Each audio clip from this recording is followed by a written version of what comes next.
Hey, what's going on, everybody? This is Temperistic again, and my second video is going to be on the Dallas exhibition event and my own thoughts about Halo 4. So I wrote down some topics, and the first one I'm just going to talk about is going to be the Dallas exhibition and pretty much what I thought about it. I thought it was pretty fun to watch the event in general. Not so much the game, just because I don't like the movement of the game, the mechanics, like watching wise. It's just one of those games where I'd rather, like, I have a lot more fun playing it than watching it, and that really wasn't the case for me back in Halo 3 and Halo 2. I loved watching it as much as playing it. And then Reach was still kind of fun for me to watch it, but Halo 4, like, sometimes I was almost falling asleep when they weren't commentating, and they went on that Turtle Beach listening. I just didn't think it was as fun. But congratulations to Ninja, Goofy, Ryan Noob, and Legit, and Coach Calvin for winning the event. I think they really deserved it, even though some people may disagree because maybe some of them had leaked copies of the game beforehand. But you know, even so, some of their teammates didn't, and you know, come tournament time, you have to come together as a team, even if some individuals have leaked copies, and that's what won them the event, just teamwork and chemistry, not because some of them or even one of them had a leaked copy before the tournament came around. And everyone's saying that most of the people that were competing in the tournament had leaked copies, and honestly, you know, if that happened, oh well, what are you gonna do about it? You know, if MLG doesn't do anything about it, if 3v3 doesn't do anything about it, you know, just suck it up, bite your tongue, and play the best you can. You know, just be proud of yourself that you were one of the people that had to go get a leaked copy because they didn't feel practiced enough, or they just felt like they needed to win the event or something. I don't know. But anyway, I thought it was pretty interesting how the commentators were sitting like 10 feet away from the main stage, and how the main stage was like in a little corner. I thought that was pretty funny. Shows, I thought we were gonna get like our main stage back, you know, to the left or to the right of StarCraft 2, but I guess they didn't have enough room, or they didn't feel like we deserved it yet because it's like an exhibition event. So WTF to that. And what else? Oh yeah, and I thought it was also pretty funny that most of the chants at the event were about chairs and stuff. So that's pretty funny. But I saw pretty much every space next to the main stage was filled with just people. So, and I was pretty happy that the event sold out, even though I didn't go. And that's pretty much it. I thought the commentating was good from Euphorix, Unbreakable, Chris Puckett. I like Chris Puckett was back for a little bit. Bravo, and they actually had Darkman in the booth for a little bit. I thought that was pretty cool. But I think that's pretty much it for my opinion on the whole Dallas event. Alright, so the first topic about Halo 4, I'm just going to go into the campaign, because that's the first thing that I played when the game came out.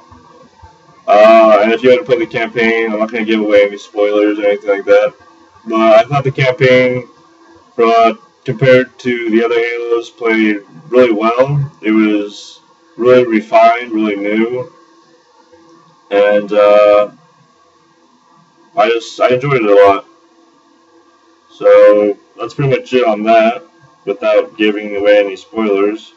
I thought it played really well. The story was really good, and it's going to be interesting to see what the storylines are going to be for Halo 5, because usually after each Halo campaign game, you can tell, you know, with the video that's usually after the credits, what's going to happen in the next game, and the video at the end of the credits for Halo 4's campaign, I couldn't really tell what's going to happen in Halo 5, so should be interesting. The next thing is going to be the matchmaking system. I'm not really sure how I feel about the whole joining in-game thing and leaving while you're voting for a map. I think you should be locked in or something. I don't know. Because there'll be times when I'm playing by myself in matchmaking or with my friends, and the whole other team will quit, and then we'll be locked in or we can't leave or something, and we're gonna have to play. Just start it up with just us four, and then there's not gonna be another team. And I think you get like a loss for that on your service record. Not that it's a big deal, but I think that's kind of stupid. Um, what else? I think that's pretty much it for the matchmaking system. Um, Next one is weapons. So I'm gonna start about the human weapons are pretty much just the mechanic of the weapons. I think it's not too bad, pretty good. Yeah, you can tell that they're very refined. That they tried to give each weapon a new look. Um, the Promethean weapons, I think a lot of them shouldn't be in competitive play. Maybe the light rifle can stay. I wouldn't have a problem with that. But the bull shot, I do not see that being competitive play unless they nerf it like pretty good. Because I'll be like pretty far away from the guy, and he'll sometimes kill me mid range with a charged bullshot blast, or even take my shields down. And I think it's pretty stupid, seeing how like I'll get him one shot, and all I have to do is shoot him one more time in the head, and split second before that happens, the guy will charge up his bullshot and kill me. And I think that's pretty stupid that you spawn with. I mean, I'll consider it a power weapon because like a lot of times after the game, I'll check, tools and instructions of the guys who was using that stupid weapon, and they'd have it. So, you know, I just think it's pretty stupid because, I mean, I don't pick it because I don't feel like it's going to be a competitive player. I just use the Magnum. So, the Covenant weapons, I think the Storm Rifle is pretty cool.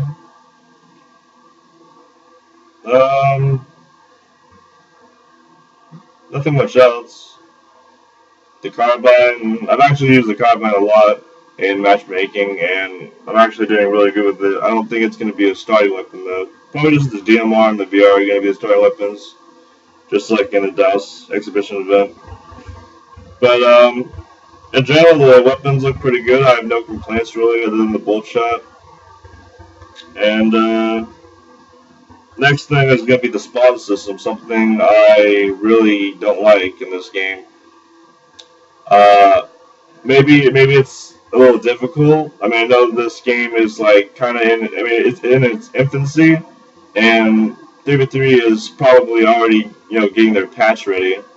Maybe they're gonna bring the patch early in January, maybe December. I don't know, but I think they need to look at the spawn system, especially in Infinity Slayer, because I mean you spawn right after you die, if you want to, and maybe it's a little hard for the system to give you a good spawn because I'll have myself spawning in the same exact place that the guy just killed me, and he'll kill me again or whatever. So, and I heard that you're supposed to spawn like next to your teammates in this game, and I really haven't been spawning next to them. I remember in the E3 build and them playing it at RTX and at Comic Con, they were in 3v3 were saying that the spawn system's new. It's not going to be exactly like how it has been in the previous Halo games, where you spawn in your base, initial spawns. You'll spawn in, like next to your teammates, and I just haven't been seeing any of that. Like I'll just be seeing enemy players and myself spawning in random places when my team's like all the way across the map, and it just feels like the spawn system seems like half-assed, not really worked on that much, or I don't know, they just fucked up. I don't know, but it definitely needs to be changed because it's just like it's pretty unpredictable to me. Like you'll have a general idea where they're gonna spawn, but sometimes they'll spawn where you spawn when the game began in your base. So that's pretty much it about that. I'm gonna talk about the online experience. I think I think I can tell a difference uh, between the previous Halos and this Halo. I think this Halo has a better online experience, shot registry wise. I don't have any instances where people are eating my shots that much, and still there's been laggy hosts, but it's been pretty good so far.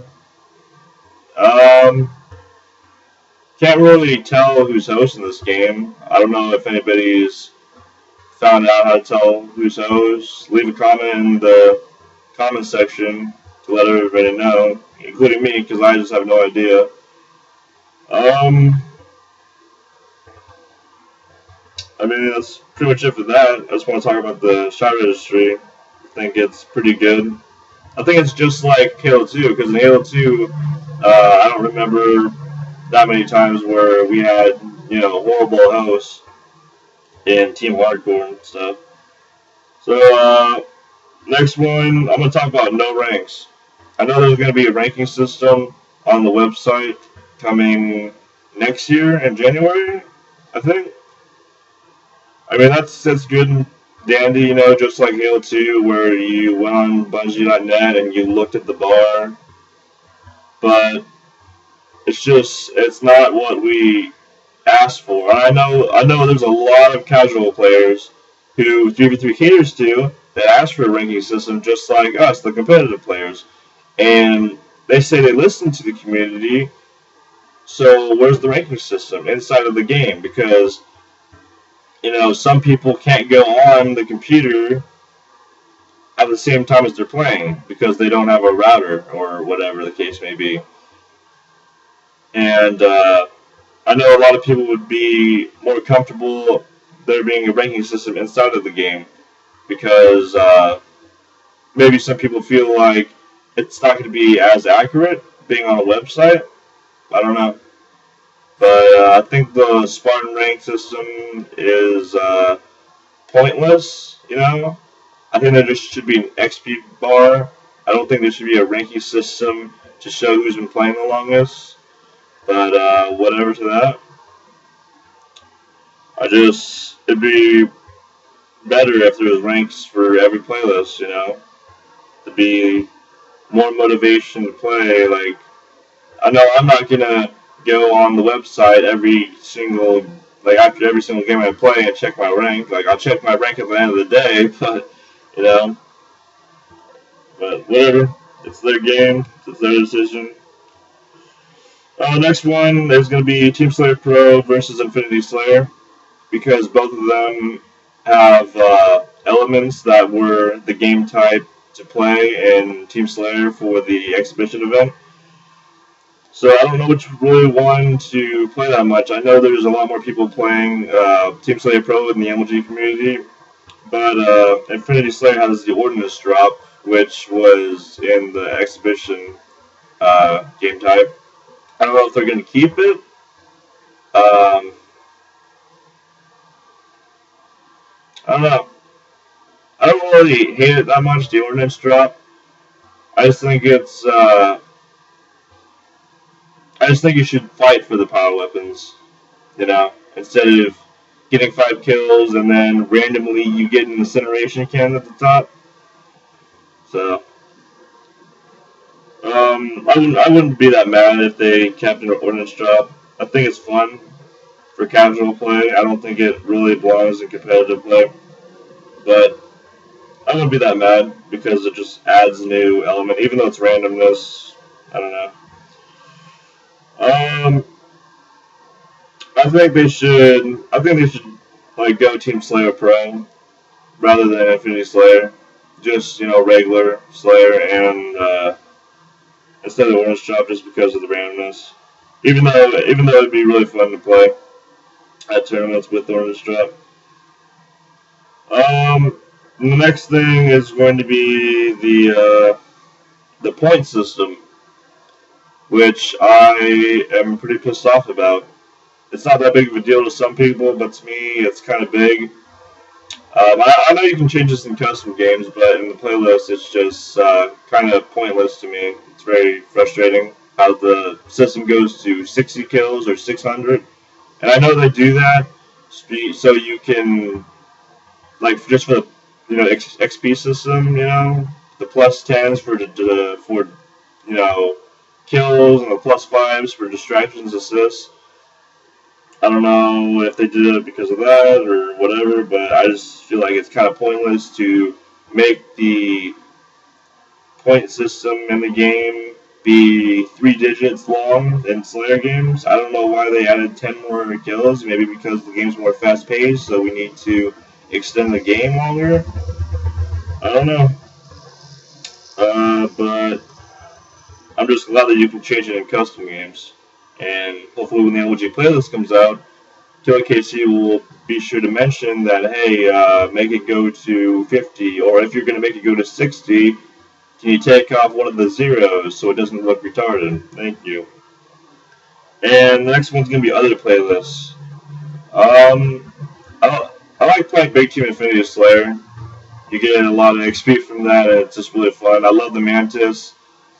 It's like the best vehicle, I think, in Halo history. It's just fun as hell.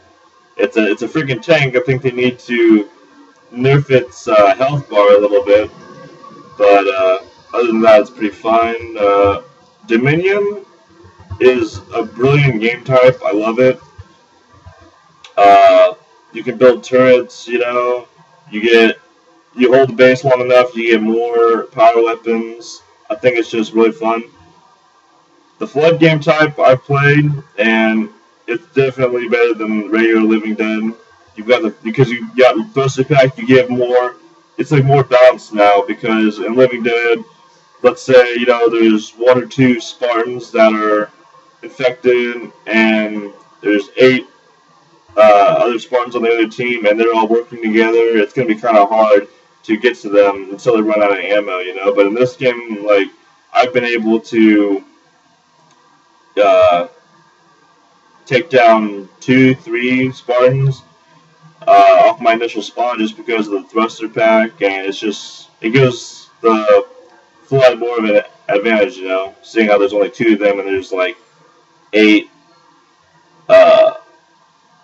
Spartans on the other team. The captured flag game type is pretty fun. Oh yeah, that's another thing I want to talk about. How you can't run the flag now, and you don't have to press a button to pick up the ball or the flag. I don't really know how I feel about it. I'm not too mad about it, but I will miss running the flag because it definitely took skill. It was definitely fun to watch, definitely fun to do, to run the flag, but now, you pick up the flag. Actually, I'm pretty pissed off that you don't have to press a button, because what if there's a power weapon that's next to the flag because you just killed the flag carrier and he was holding rockets or an incineration cannon? How are you going to pick up that cannon or that rocket launcher? You can't. You're going to be picking up the flag before you do that because you don't have to press the button to pick up the flag, and you have to press the button to pick up the power weapon. So that's gonna be pretty stupid when that situation occurs. The flag carrier does move faster walking than it did in any other game, and I think they should do that, obviously, because you can't run the flag anymore. You gotta make it as fast paced as it was when you were running the flag. The Magnum's a 4-shot. I think that's pretty good. It gives the flag carrier, a little bit of, like, they can protect themselves. They don't need somebody to protect them anymore. That's about it with that. The oddball, you can throw it now. I've noticed that with the oddball, people have been doing a little something. Like, let's say I am going to kill the oddball, it's just me and him, 1v1. While I'm shooting him, he can throw the oddball to me, and I'll pick it up and I'll stop shooting, and then he could kill me. And then, if I notice it quick enough, we'll just be playing freaking football, and we'll be shooting at each other. I think it's kind of stupid, and that's because you can't press the button to pick up the oddball. So, whatever, Maybe I think there's something that they could do instead of like running the flag or instead of pressing a button. How about we stand on the flag and a little bar will appear and it'll go up. It'll take like 3 seconds, and once it's fully up, you pick up the flag. That way you have a chance to pick up whatever weapon is next to the flag, so you don't pick up the flag accidentally instead of picking up a power weapon. That's something that they could do to counteract that. King of the Hill, I think it's pretty fun. Again, just like in Reach, Kill Casey said that the game type's broken and he has to fix it in order for it to be in the MLG playlist or game types. And the last one is SWAT. I think that it's very good. I can't go into the game without going plus 20. Yeah, that's how easy it is. But no, I think it's fun. I think it's better.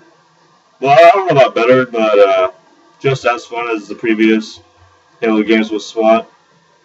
That's about it with the playlist. This video is already 22 minutes long. I'm just gonna get through these next ones really quick. Spartan Ops. 5 months. It's set 5 months after the initial campaign. The only thing I don't like about it is that the maps, they keep in episode 2, which just came out Monday, they put the same maps that were in the first episode into the second one, and I think that's pretty stupid that they can't come up with new ones.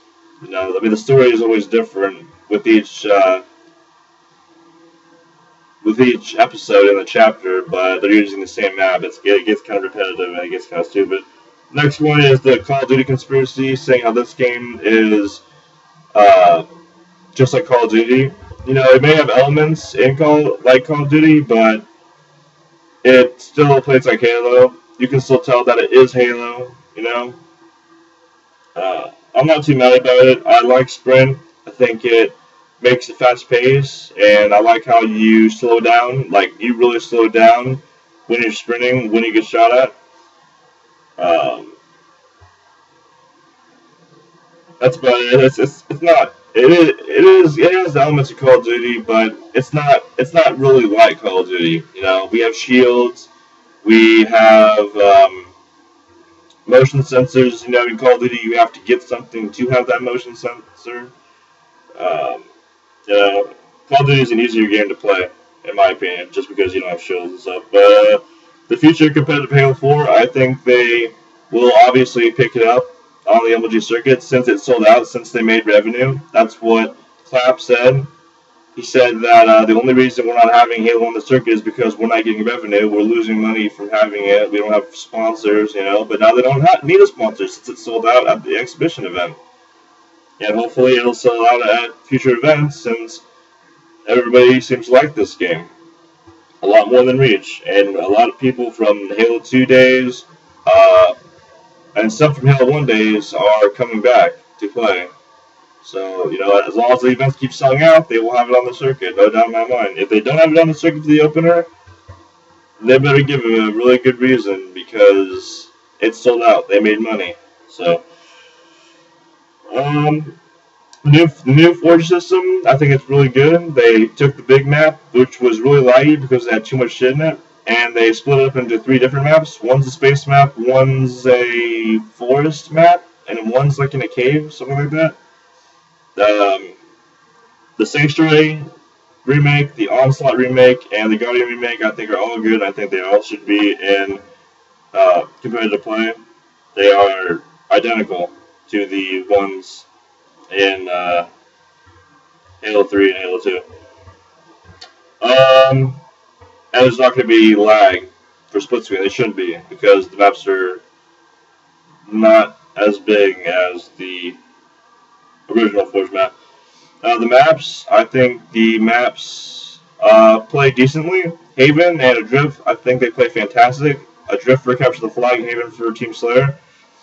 Abandoned, I'm not sure how I feel about it. It's very asymmetrical. I don't like asymmetrical maps. But, you know, it seems to play alright.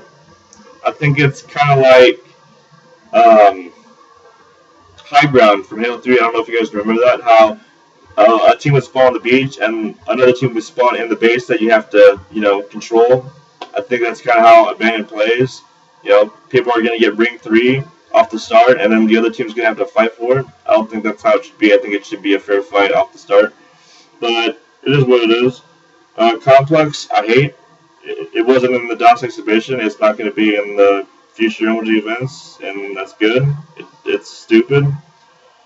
And Solace, I think it's alright. I think it's better than Abandoned because it's symmetrical. I don't know if they should keep the bottom of the map blocked off, because if they do that, it's just kind of like a line drive. You can't really flank that much, since it's just gonna be like a line drive, like one level map besides the balconies. And my final thoughts on Halo 4. I think it is, off the start, I wouldn't say it's a fantastic game, but it's a good game, and I know that, at the start of next year, I'll be able to say it's a fantastic game because the patches will come, new map packs, they're going to fix all the glitches and all that. And then, finish what's going on with me. I'm a free agent for every event for the 2013 season for MLG. I have the money, I have a BenQ monitor, I have 2 no-slow controllers, Astros, and so if you want to hit me up to run games for the opener, it's Temperistic space INC, and when I'm not working, I'll be playing. I'm not able to play as much right now just because I work at a grocery store and it's very busy. I only get 1 day off a week because of Thanksgiving and Christmas coming up. But after that, I will, my hours should go down a little bit, so I'll be able to play a lot. But hit me up if you want to run games. If you're looking for one, I'm down. And that's pretty much it. I hope you guys enjoyed it. I'm sorry this video is like 30 minutes long. I didn't mean to make it that long. But, I hope some of you guys watch it until the end, because I think I give a pretty good analysis of the game's mechanics, and everything else in between. So, thanks for watching. If you want me to make a video on anything else, if you have criticism, have your own opinions about the game, or just want to say good job or whatever, just leave a comment in the section below. Like this video, subscribe, and favorite it, tell your friends, and peace out.